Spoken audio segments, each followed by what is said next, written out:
Here's a conversation that we've hit on in recent weeks, but I'm going to revisit it anyway, just because of a bit of research that I did this week to work on my own quarterback rankings. And so I looked at 8 different services, from ESPN to CBS Sports and otherwise. 8 different services. Carson Beck is the consensus number 1 quarterback. He was ranked the number 1 quarterback by all of these various sites. I don't believe that Carson Beck, unless he takes a substantial step up, is any kind of game-changing, game-breaking, generational type quarterback. I think he's really good and will make a ton of money in the NFL and maybe will position himself to be a top 5 or 10 pick. After that, you've got Quinn Ewers, Dylan Gabriel, Jalen Milroe, Noah Fafita, Jackson Dart. They seem to be the next guys in some type of order. And in terms of Will Howard, ESPN's got him at 13. Something called Sports Grid. I don't know their credibility. They've got him at 23. Athlon has Will Howard at number 20. Fifth Quarter College Football. Will Howard, I don't see him. 28 in the country. Greg McElroy does not have him in his top 10.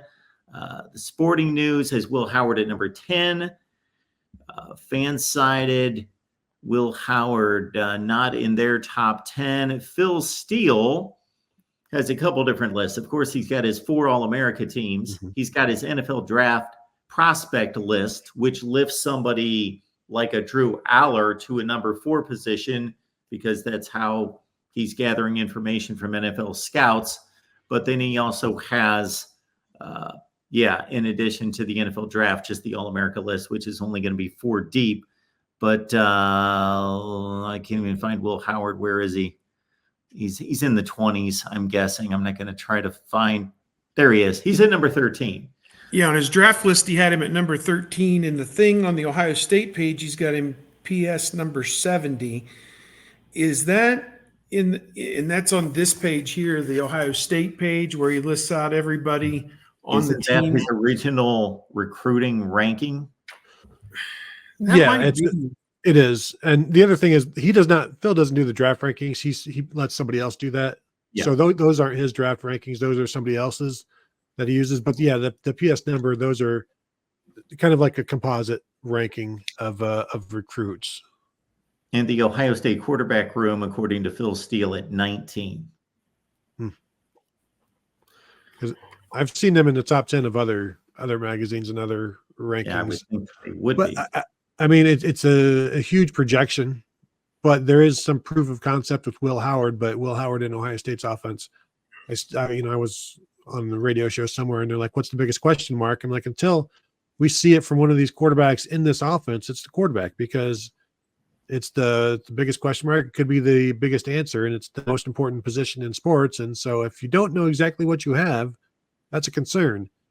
And Steve, I don't think Ryan Day did Ryan Day mention the quarterbacks when he was asked about his concern? I think he maybe just said, finding the guy or making it that guy. But I think it's a legitimate concern, because a year ago at this point, if somebody would have said, hey, Will Howard's going to be Ohio State's starting quarterback next year, you'd be like, who? Why? What? What terrible thing has happened that's the case?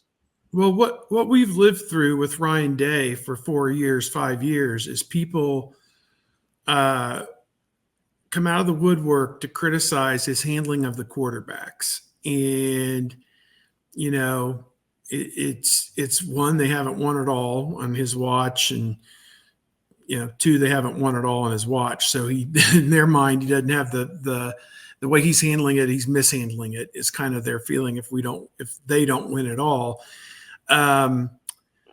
What people don't like is they blow people out early in the season, and then they don't throw the ball into the 60th minute to prepare the next quarterback to be ready to go out there and play. And Day, he lets his starters run it up through the third quarter, and then basically puts the fourth quarter on ice. And so let's get out of here without any injuries or anything. And people translate that he's not developing the quarterback. Well, he has a lot of mouths to feed and a lot of masters to feed, and win the game convincingly. Although I think, given the slotting, of the seeds this year, they're going to kind of all fall into place based on your record and how you did. The champions will be 1 through 4. 1 and 2 loss teams will be 5 through 8, and 2 and 3 loss teams will be 9 through 12. And that's kind of how it's going to go. So it really doesn't matter how impressive you look. You're not impressing a committee anymore, other than you don't want to be 13. You want to be, at worst, you want to be 12. So, any rate, I think that it's gone so far that in my chat this week, one of our informed subscribers, you got to love these folks, are like, shouldn't they go into the season with an idea that against Akron, X is going to play the second half and let him develop, and then against whoever's next, Western Michigan, Y should play the second half and let him develop, and then against Marshall, Z should play the second half and let him develop. And it's kind of like, look, they're going to do what they think is the best thing to do at that exact moment in time, based on who's done well in practice and who, I think what we saw in the spring game, and just based on the limited little bit that I know, Aaron Nolan didn't play until the second half. And I don't think that was by mistake. I think that was by design. And yes, it did give Aaron Nolan a lot of good snaps in the second half to grow and develop. But I think there was a reason for that. In the pecking order, it may not be the order of their talent, but at least on that given day, the pecking order based on the entire totality of what everybody had done in their time at Ohio State, he was number 5. So I think what you have to do is, on the day that you play Toledo, the number 1 guy goes out, or not Toledo, Akron. The number 1 guy goes out and you put Akron away 28-3. Then the number 2 guy gets a little bit. The number 3 guy gets a little bit. And if there's one last series at the end, then maybe number 4 will play. But I don't think you can go into this with any kind of notion that we're going to win the game. We're going to win the game convincingly, and we're going to develop 2 other guys at the same time. It's just not going to work like that. It never has worked like that, and it never will. You want number 1 to be in a groove, and it's not to put up Heisman Trophy stats. It's not to impress voters or to impress committee. You don't need any of that impressive stuff anymore. Just win your games. Do what's best for the program, and I think that's what Ryan Day has showed me in 5 years. That's what he will do. You don't need to start impressing people until you've got a loss or 2, and then that's when you got to start getting that stuff in there. Stay out of the 12 or 13 hole. You can't be 12 because that group of 5 that's champion, that's like 17th, is going to jump over you to get the 12 spot. So you really got to be 11 or higher. By the way, do you guys know the last time the 3rd string Ohio State quarterback threw at least 3 touchdown passes? Is one of my predictions in the daily thing that I'm doing. Is that a true freshman quarterback will throw at least 3 touchdown passes for Ohio State this year. And the last time that happened was 2011. But wow, if it's going to happen for Julian Sayin, he has to kind of be the backup, because the last time a 3rd string quarterback did it, and we're talking about getting these quarterbacks all getting reps, last time the 3rd string quarterback threw at least 3 touchdown passes for Ohio State was 1969. So really, you don't get past the backup quarterback when you're talking about throwing the ball. CJ Stroud and Jack Miller were true freshmen in 2020. Neither one of them threw the ball, but they both ran it. Quinn Ewers, when he got to play as the 4th string quarterback in 2021, handed the ball off twice against Michigan State, and that was it. So it's rare that you're getting guys out there to get ready if they're not the backup. And as Urban Meyer would always say, like, once that backup is known, that guy needs reps. You can't have a competition anymore, because the backup quarterback needs reps in practice in case the starter goes down. So once you've got your 2 guys, pretty much everybody else just almost stops existing, and they're working on scout team, unless somebody gets a broken finger, and then you've got to move somebody up. You make a perfect point there about the scout team too. You've got 3 guys with Nolan, Keenholz, and Sayin, who are different, quarterback. I mean, Nolan is left-handed, correct? So, Yep. I mean, if they're facing a left-handed quarterback that week, he's going to be the scout team quarterback. Just mark it down. He has to be. You've got to have somebody that's going to mimic what the other team's going to do.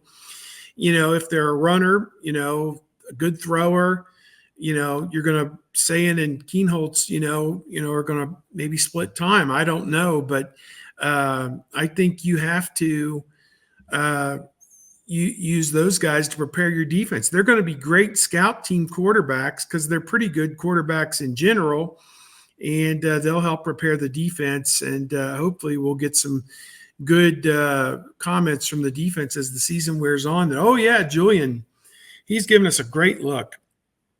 Oh yeah, Air, we love him. He on Tuesdays and Wednesdays are a bitch because this guy comes in and you never know what he's going to do. And he's exploited some stuff with our defense that, even the teams on Saturday don't do. That's what you want to hear as the season kind of goes on. Tony, you're going to ruin Woody Hayes' legend. He had a third-string quarterback throw 3 touchdowns in one game. Was it Dave Leggett? No. Who was it? Over a season. Oh, over the season. Yeah. Okay. Art Schlechter threw 4 touchdowns his freshman year as the starting quarterback in 1979 with 21 picks. Yeah. Rex Kern threw 9, Kevin Rusnak threw 5, and Ron Metchkowski threw 3 in 1969 as they shuffled through quarterbacks through injury and whatnot. That's 17 touchdowns. That, as I do the quick math, yes. So that might be a Woody Hayes record, honestly. I don't know, unless better than Iowa, Rutgers, whoever else right now.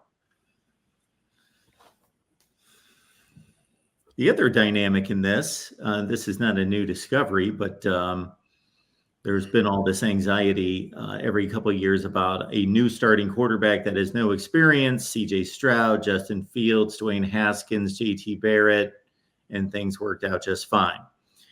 Now we've got a guy, though. The different dynamic is this is the first transfer quarterback. So people have seen him play and his blemishes and his weaknesses can be exposed and diagnosed. And it's almost like a pre-NFL draft syndrome of let's pick this guy apart. And I've done it as well, not pick him apart, but just questioned, can this team win a national championship? Which I may have made this comment on this show, but I made it on others, that I think Georgia's got the best roster in the country, 1 through 100, but I don't know that 1 through 100 matters. I think this is the best football team in America, like 1 through 20, 1 through 15, 1 through 20. I think there's more elite talent on this football team than anywhere else in the country. But can you win a national championship with the 15th best quarterback in the country?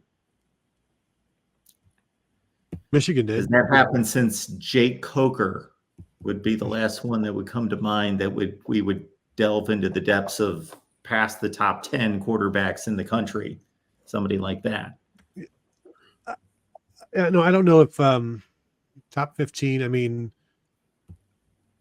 let me know the defense that you've got. What kind of weapons do you have around you? I mean, I know people will diminish what Stetson Bennett did or I thought he was fantastic at Georgia. He made some really incredible plays and was a guy that you got tired of facing. And that's why I didn't include him. Yeah, exactly. And so, I think, JJ McCarthy, Michigan had to tried to hide him a little bit last year at times, but he was also a guy that made plays when they needed to be made. And he would be incredible evading the rush, keeping plays alive, making plays downfield. But, top 15, I think you can do that. But the thing is that sometimes you're a top 30, sometimes you're a top 1, that sort of thing where you're averaging in there. If Will Howard plays his best games against Ohio State's best competition, then I think they'll be fine. But it's rare to play your best games against the best defenses. So, that's one where just don't lose it and pick up some third downs with your feet. I think if you can just do that, as Jim Tressel would say, as long as you end every drive with a kick, you'll probably be okay. Now, Kirk Ferentz takes that a different way, and different kicks for different people. But Jim Tressel would just say, just no turnovers, and it'll work out okay.